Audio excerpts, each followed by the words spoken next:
You're Sherlock Holmes? Yes? Alex Dougal is my name. I must talk to you. I'm in desperate need of your advice. Well, come in, my lad. Come in. Oh, permit me to introduce my friend and colleague, Dr. Watson. Watson? Watson?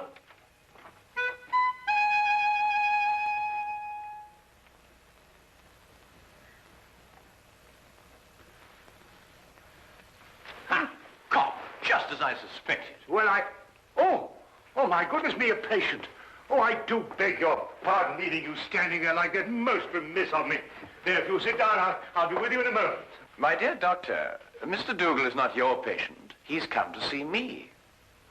Huh? Huh.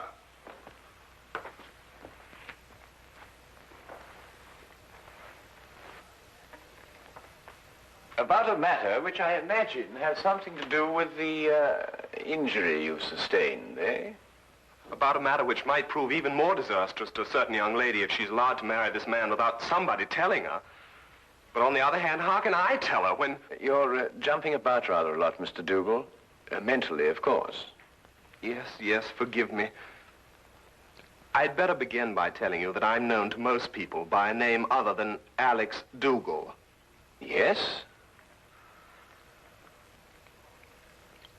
Aunt Lottie. Aunt Lottie? I write under that name in the Daily Observer. I'm a columnist. But Aunt Lottie? I know. It was the boss's idea. I'm really a sports writer. Don't ask me why I was assigned the job, but I do an advice for the lovelorn column. Oh, I see. You mean the readers write into you telling you their problems? And I answer them.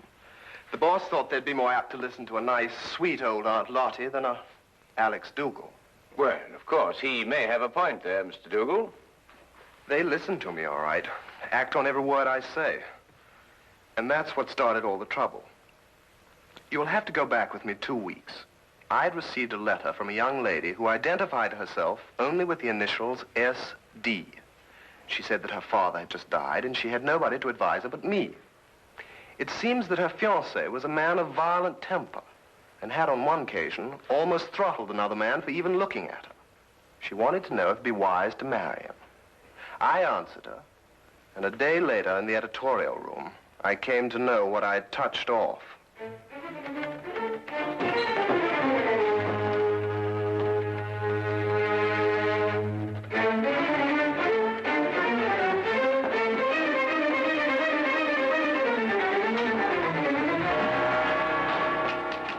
Where can I find Aunt Lottie? Hey! She'd better be around. Just point her out. Now, wait a minute. It just so happens that I'm Aunt Lottie, and I want to know how you got in here. You're Aunt Lottie? That's correct. And you can be certain that if you've come with any problem, I shall be most uncooperative. Are you sure you're Aunt Lottie? That is my pen name. Have you any objections? None. None at all. I'm absolutely delighted to find that Aunt Lottie is a man. Really? Why? Because I would never dream of doing this to a woman.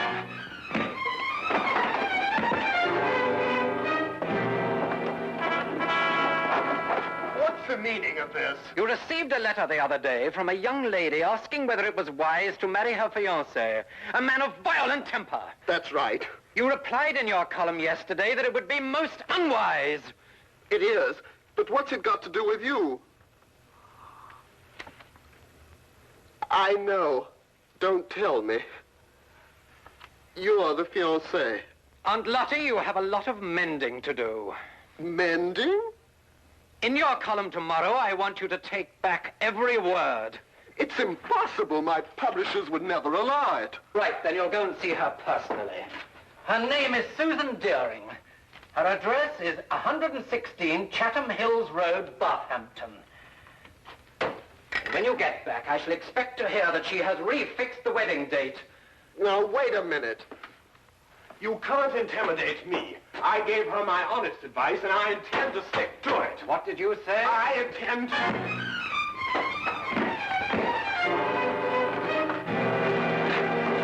You were saying?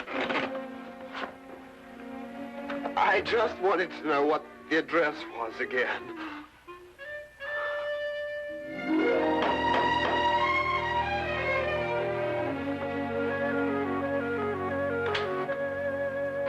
Miss Deering? I'm the housekeeper. Your name, please? Aunt Lottie. No, I have not been drinking. Come in.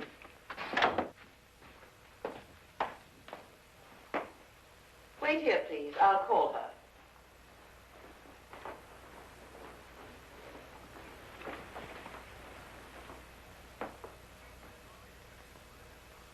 I'd hardly expected when I left London that Miss Susan Deering would be living in surroundings such as this.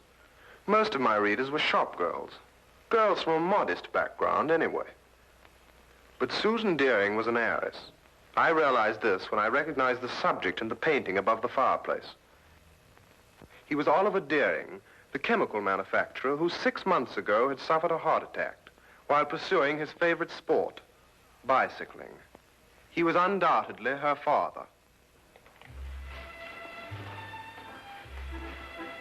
How do you do?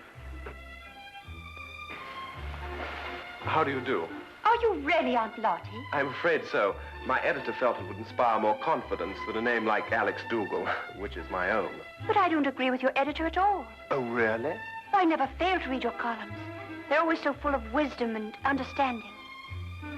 Almost like Father used to talk before he died. Well, thank you. But if I didn't think so, I never would have written to you. Never have called off my wedding. Well, as a matter of fact, that's what I came to talk to you about, Miss Deering. Do you mind if we sit down? Oh, please, yes. Here, you're hurt and I've kept you standing. Just a little accident. Nothing at all. Yet. Would you like a pillow or something? Oh, no, thank you.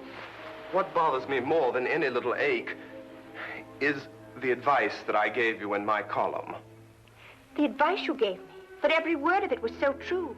It cleared up everything. Well, I felt the same thing at the time also, but after meeting your fiancé, Mr. Murdoch... You met Jack? Oh, quite by accident.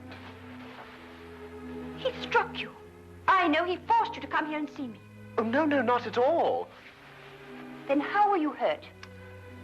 I fell down the stairs. It was an accident. Forgive me. It's quite obvious that a man like you could never be forced to do anything against his will. Well, I should hope not. But at any rate, after meeting Mr. Murdoch, I felt it my responsibility to come here and retract my original advice. Forgive me, Miss Deering. That's what I've been telling her. No one is perfect naturally, but Mr. Murdoch is eligible in every other way. He has gold mines in Africa, if that's what Tilda means. And I could be sure he wasn't marrying me for my inheritance. But, Mr. Dougal, you've never seen him when he loses his temper. Miss Deering, have you ever heard of a Dr. Freud? No.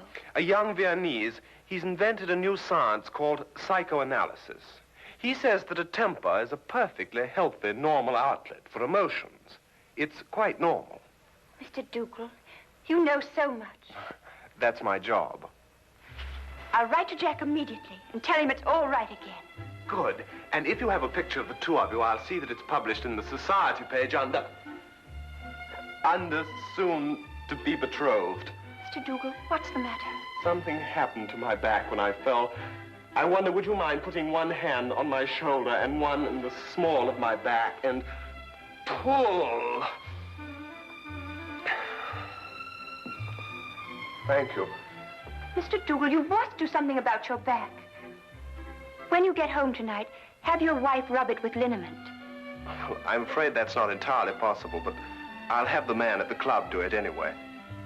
You mean to say that you're not married? I'm afraid not. It seems that every time I meet a girl that interests me, she's not available. But then that's life. There's always tomorrow, and, well, who knows?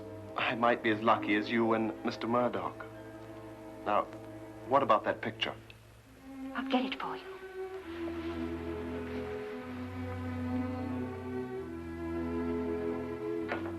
All the way back to London, my eyes kept returning to the snapshot that had been given me, and to Murdoch's face. I really hadn't had time to study him when he first came into my office. Everything had happened so fast. But now I had the clinging feeling that I'd seen him somewhere before. But where? And under what circumstances?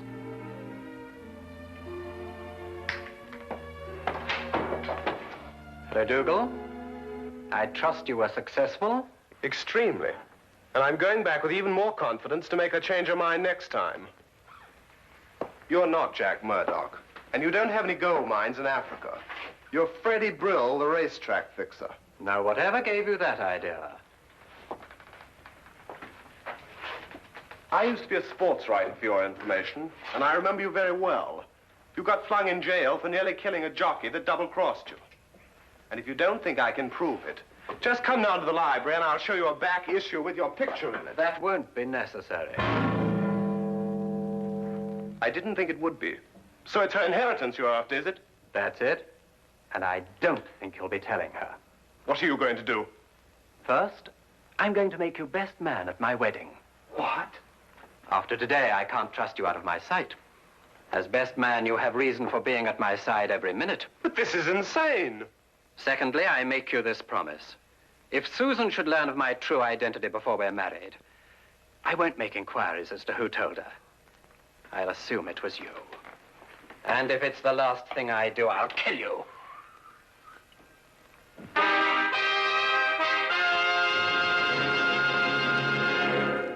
Now, we return to the case of the violent suitor. I'm always giving out advice myself, but here I am, strangely enough, asking for it. What shall I do? If I expose Murdoch, he'll obviously take his revenge on me. But on the other hand, how can I allow poor Susie to be victimized that way? I see. So it's Susie, is it? Well, up until half an hour ago when I managed to get away from him. Murdoch keeps me handcuffed to his side. And naturally, when he saw Miss Deering, I did also. Ah, yes, quite naturally. Well, there's no point in denying it that she does something strange to me. And I found myself wanting to be the groom instead of the best man. That may very well happen yet, Mr. Dougal. But how, with Murdoch still in the picture? We'll remove him from the picture. Well, it's simply stated, Holmes. But surely you don't mean to expose Murdoch and risk Mr. Dougal's life. No, Watson. If any lives are going to be risked, they'll be yours and mine. Oh.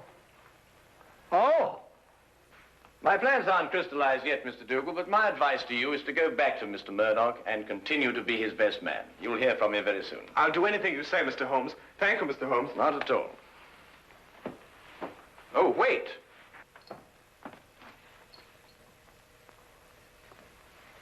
It's all right.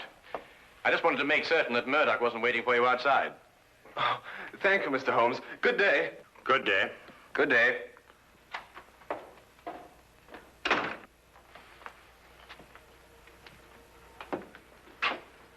And how do you propose to help Mr. Dougal? By removing Murdoch from the picture. But how? By proving that he killed Miss Deering's father. What? Safely behind bars, Murdoch could neither marry Miss Deering or harm Dougal. But Miss Deering's father died of a heart attack. He was cycling. You heard it yourself. My dear Watson, it was made to appear as if he had been bicycling. Well, now, really, Holmes, you haven't even left the room. How can you say such a thing? Ah, here it is. I thought I'd kept it. Have a look. When that picture was published in the papers, I showed it to Inspector Lestrade as proof that Oliver Deering was murdered. But the good old inspector, with his usual dim-wittedness, refused to pay any attention to it. Well, I must say I can't see any signs of murder here. Notice Deering's coat. Yes, well. It's buttoned on the left side. So? Have a look at your own. Well, yes, I see that, but... It's my theory that Deering was at home in his shirt sleeves when Murdoch struck him a blow on the back of the head that killed him. Then, in an effort to disguise his crime, Murdoch, with the aid of a woman, dressed Deering and deposited him and his bicycle on a lonely stretch of country road. But the mistake had been made of buttoning his coat on the wrong side. Yes, but look here, just a minute. You've just talked about a woman. What woman? Well, his accomplice, of course. A woman would be more apt to button Deering's coat on the left side, since it was customary for her to button hers in that way. And talking of coats, I think you'd better take yours. It's going to be chilly in the country tonight. Well, assuming everything you say is true, what's the motive in killing Deering? Well, my guess is that Deering found out Murdoch's true identity and prevented him marrying his daughter. And Murdoch, seeing himself losing a fortune, lost his temper again. Come on, Watson. We'll pick up Lestrade on the way. Right. Take my coat.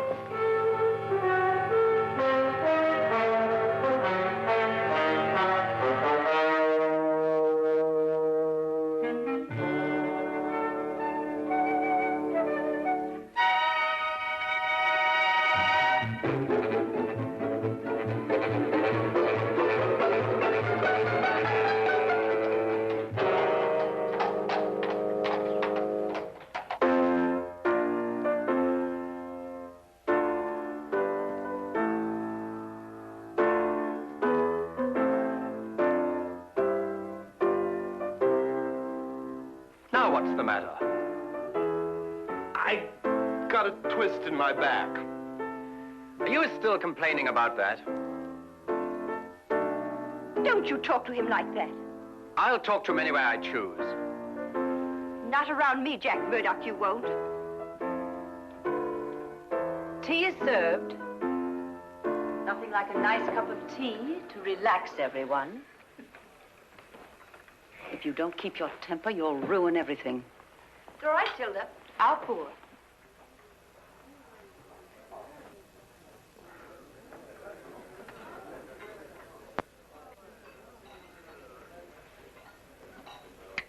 Why didn't I think of it? Of course. Of course, what? The accomplice, it's Tilda.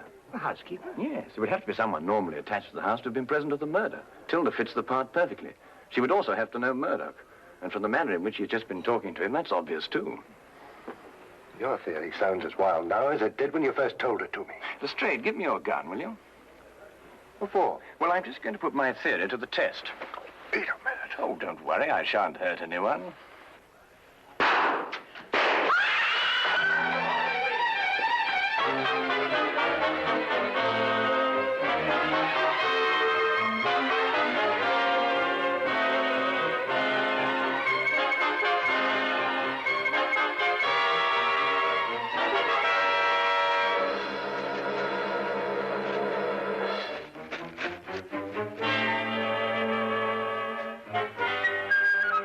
Holmes, what in thunder made you do a thing like this? No time to explain now. They'll have the staff out and search the grounds. If they find us, the whole plan's ruined. Well, now, where's Lestrade? Lestrade! Shh! Lestrade! He was behind us when I lost. Look. Oh, confound him. If they find him, everything will be ruined. Here, we'd better go and find him ourselves. Lestrade. Lestrade. Oh, no, Holmes, look. Well, well, well. Only the good inspector could have managed that. Well, Lestrade, you look like a stranded whale. What is this thing? It's a badminton net. Were you running with your eyes shut? Here. Holmes, listen. The gardeners, I expect. They're coming this way. We've got to get to the carriage. Come on, Lestrade. Get me out of this thing. Oh, there's no time for that. Come on.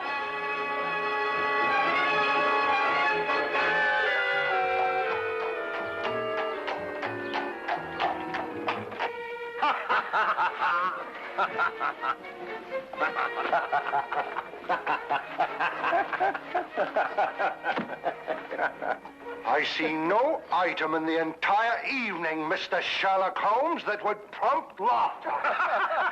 I'm terribly sorry, Lestrade, but I shall cherish the memory of you thrashing about on that badminton court for years to come. I wouldn't find it so amusing, Holmes, if it had been you who had torn that confounded net from its moorings. Lestrade, it was simply a question of going under it after all.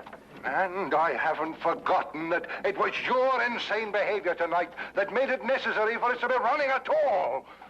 Yes, what were you up to, Holmes? Those shots, I mean. Yes, I assume there was a purpose. Oh, a very definite purpose, Lestrade. Those 3 bullets were bait for a trap. Odd bait, I must say. I trust it was the perfect bait for our purpose. I only hope that our delayed departure from the Deerings won't make us too late to see the trap sprung. You mean it wasn't sprung at the Deering?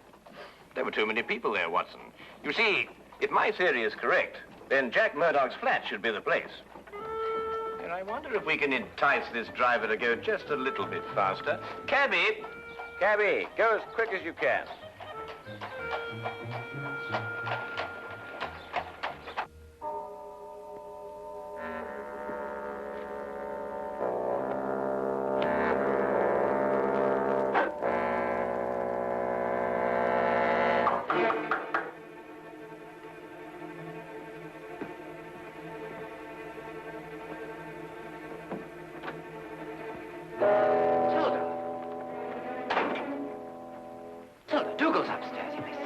I'm not staying long. What is this? I'm within 2 days of marrying Susan and grabbing a fortune for us. For yourself, you mean? You never had any intention of sharing it with me. What are you talking about? £50,000 is yours the day I'm married.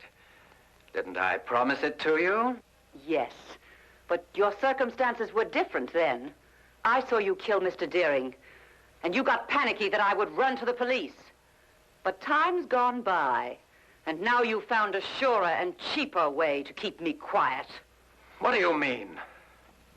Back at the house before, you had someone try to kill me. Tilda, I told you, I swear I know nothing about those shots. You could never make me believe that. There's only one person in this world who would benefit by my death, and that person is you. I'll never feel safe while you're alive. I wouldn't do that if I were you, miss. Drop that gun. You're under arrest. We heard everything you said. You were tricked, Tilda. It was the police fired those shots at you. Well, Mr. Holmes here anyway. I had a feeling it would stir things up a bit. It's an old adage that partners in crime never trust one another. Get down!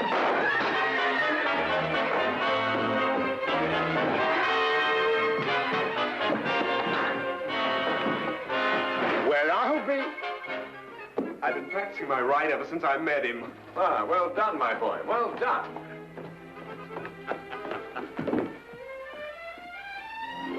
You'd better come along too, miss.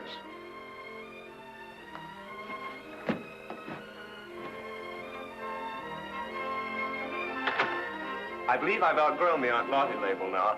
I'm going to ask Susan to marry me. Good for you. First thing tomorrow morning. It's too late tonight. Oh, I don't think it's too late. You don't? No. Definitely not. I'll go right now. Good idea.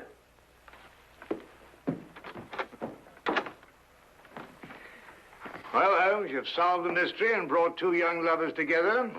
I think I'm going to call you Aunt Lottie. What? Oh, no, really, Watson. This time you've gone too far.